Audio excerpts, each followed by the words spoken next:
Hello! Good morning! So, as of now, nandito tayo, no? Somewhere down the road tayo. Na kung saan, nakagagaling lang natin sa parents natin, mga oldies nating mga parents, no? As usual, every end of the month, dinadalaw natin at sabay bigay ng ayuda. Ayan.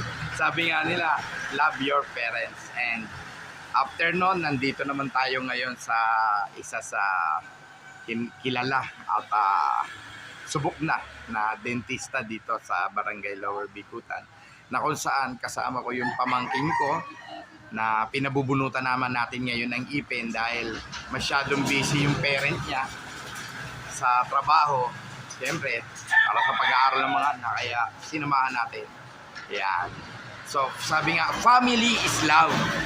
Kaya, huwag natin kalimutan yan. Pag may pagkakataon, dalawin ng mga kamag-anak, dalawin ng mga magulang, tulungan ng mga kamag-anak. Kaya, kagaya ng ginagawa natin ngayon, kasama natin yung pamangkin natin, na kung saan nag-sponsor si Ivan Cervero, yan, para pabunutan ng ipin. Ayan, nakakatawa itong mga magpipinsan na to, talaga nagtutulungan.